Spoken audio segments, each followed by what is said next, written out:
오늘 한결같음이라는 제목으로 하나님 말씀 증거하겠습니다. 여러분, 한결같다는 것은 변함이 없다는 뜻이죠. 이것이 너무나 좋다는 것을 저희가 다 알고 있습니다. 근데 이것이 좋은 만큼 솔직히 우리 주변에서 또 나의 삶에서 이 한결같음을 경험하는 것 쉽지는 않은 것 같아요. 한결같다는 말의 이 유래가 나무를 수평으로 잘랐을 때 그 나무에 나이테가 있죠. 나이테가 형성이 되어 있는데 사방 어느 곳에서 보아도 그 나이테가 한결같이 같은 간격으로 형성된 것을 유래해서 한결같다 이런 말이 나왔어요. 그래서 종종 이 한결같은 사람을 나무 같은 사람이다라고 표현하기도 합니다.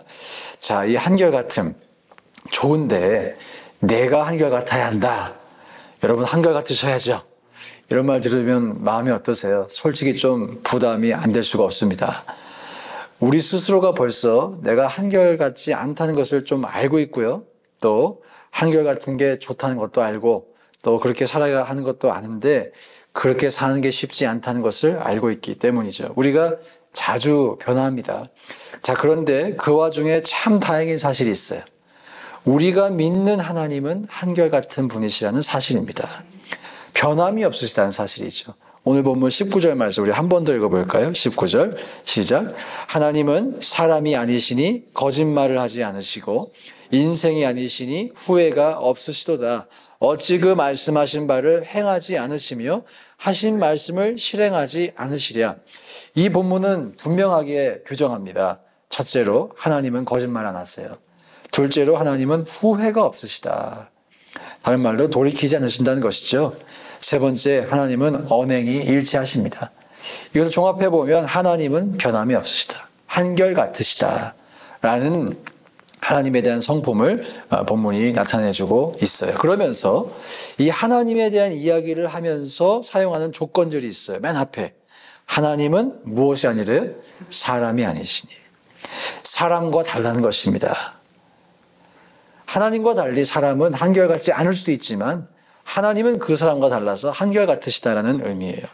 참 감사하게도 변함이 많은 우리와 달리 하나님은 변함이 없으세요. 이 말은 우리가 하나님을 이해하고 신뢰할 때 우리의 감각기관, 생각, 또 평균적인 경험을 통해서 하나님을 이해하려고 한다면 한계가 있다는 것을 또한 의미합니다. 하나님은 인간과 다르세요. 사람과 다르세요. 우리가 경험한 그 어떠한 훌륭한 인격도 하나님께 비교할 수가 없습니다. 여러분이 지금까지 만나보신 분 중에 가장 하나님을 닮은 사람 한번 떠올려 보시겠어요? 심지어 그분도 하나님께 비교될 수 없다는 거예요.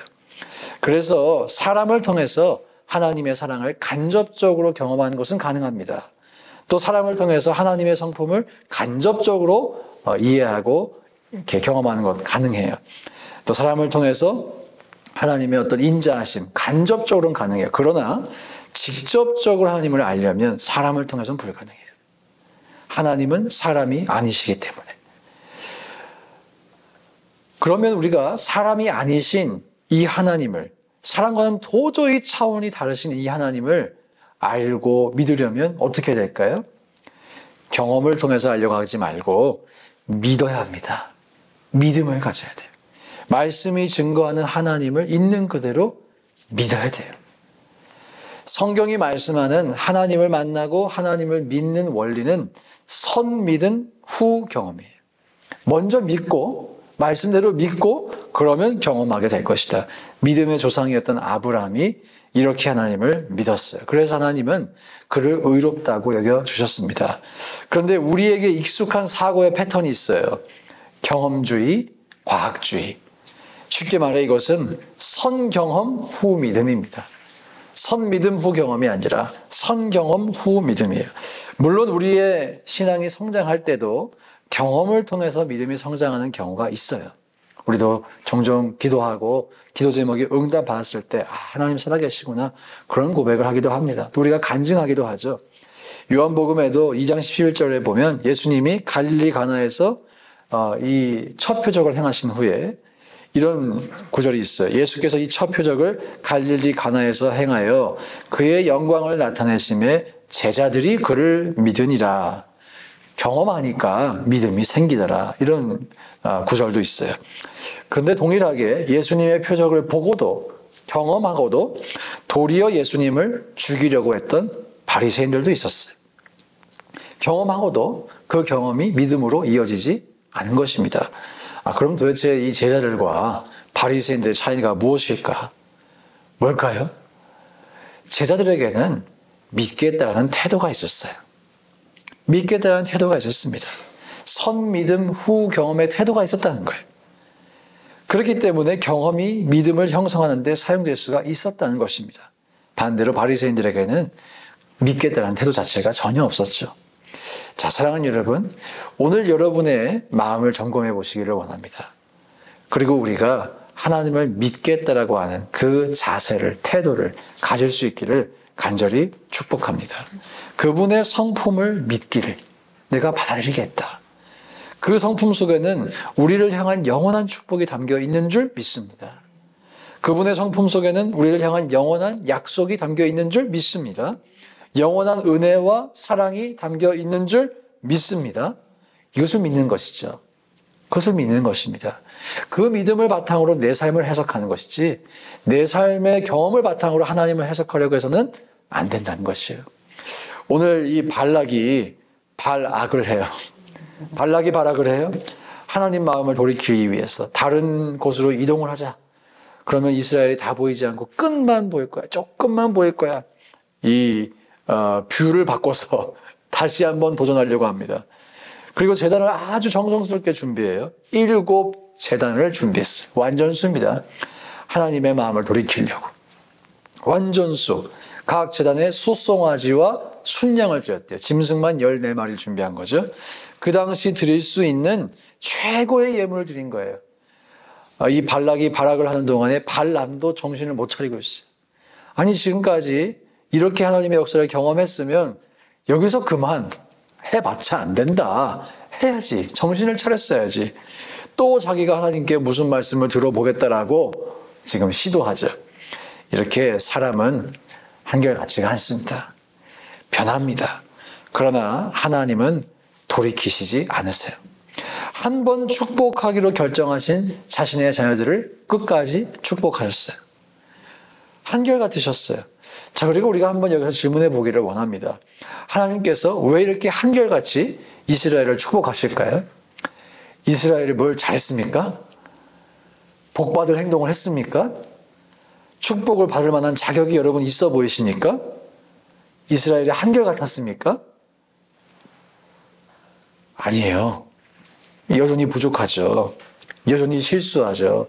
이 광야 생활하면서 원망 불평을 얼마나 많이 했어요. 여전히 하나님의 마음을 아프게 했어요. 한결같지 않았어요. 그러나 하나님은 이 이스라엘을 사랑하기로 결단하셨어요. 결정하셨어요. 축복하기로 작정하셨어요. 이것을 이렇게 요약해드리고 싶어요. 우리의 신앙생활은 바로 이렇게 한결같지 않은 나를 한결같이 사랑하시는 하나님을 믿는 것입니다. 저는 오늘 여러분들이 이 믿음을 가지시기를 주의 이름으로 축복합니다. 이것을 믿으셔야 돼요. 왜냐하면 우리가 살아가는 이 세상은 이런 원리가 작동하지 않기 때문에. 다 기브 앤 테이크죠. 내가 하는 만큼 돌아옵니다. 그렇기 때문에 한결같지 않은 나를 한결같이 사랑하신다? 머리로는 이해가 될 수 있지만 정말 내 마음으로 그게 받아들여지지 않을 수 있어요. 그래서 여러분 믿으셔야 합니다. 믿으시기를 축복합니다. 정말 우리가 이 사실을 믿는다면 우리는 우리 인생에 일어나는 모든 일들을 하나님의 축복의 시각에서 바라볼 수 있을 것이에요. 여러분들 그럴 수 있기를 축복해요. 여러분의 삶에 일어나는 모든 일들을 하나님의 축복의 시각에서 perspective of blessing, blessing의 시각에서 바라볼 수 있기를 축원드립니다. 잠깐 나에게 비극적인 일이 일어날 수 있죠. 내가 원하지 않는 일이 일어날 수도 있어요. 그러나 기억해야 돼요. 하나님은 한결같으시다. 나를 축복하기로 작정하신 하나님은 변하지 않으셨어. 변하지 않으실 거야. 어떤 분 그러시더라고요. 내가 차 사고가 났는데 하나님이 나에게 진노하셨나 봐. 나를 싫어하시나 봐. 하나님은 여러분을 싫어하지 않으세요. 사랑하십니다. 나에게 비극적인 일이 일어날 수 있죠. 만약에 그런 일이 일어난다면 그것이 축복을 감싸고 있는 포장지로서의 고난일 수 있고요. 사랑하시는 자를 징계하시는 아버지의 손길일 수도 있어요. 또 연단과 시련을 통해서 더 우리를 온전하게 빚어가시려는 주님의 섭리일 수도 있죠. 요약하자면 축복의 시각에서 보자는 거예요. 축복의 시각에서. 이 모든 것의 결론은 우리를 축복하기 원하시는 하나님 아버지의 한결같은 마음이라는 것입니다. 여러분, 그러므로 우리가 일희일비하거나 하나님을 오해하지 않기 원하고 도리어 영원하신 하나님을, 한결같은 그 하나님을 신뢰할 수 있기를 주의 이름으로 축복합니다. 또 더 나아가서 우리의 제한적인 감각기관, 상상력으로 인해서 이전에는 도저히 상상하지도 못했고 또 기대하지도 못했던 하나님을 믿어서 그 하나님의 깊고도 넓은 사랑을 더 풍성히 경험하고 누리시기를 주의 이름으로 축복합니다. 함께 기도하실 때 우리 스스로에게 질문해 보기 원해요. 여러분이 하나님 얼마나 신뢰하고 계세요? 얼마나 한결같은 분으로 여러분이 인정하고 계세요? 우리가 하나님을 믿는 믿음으로 우리의 인생을 해석할 수 있는 믿음의 눈이 열리기 원합니다. 나에게 혹시라도 사단마귀가 뿌리는 가라지가 있을 수 있어요.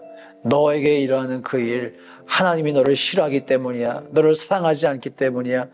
다 거짓말입니다. 주님은 단 한 번도 우리를 사랑하시기로 작정하신 그 마음을 돌이키신 적이 없다는 것.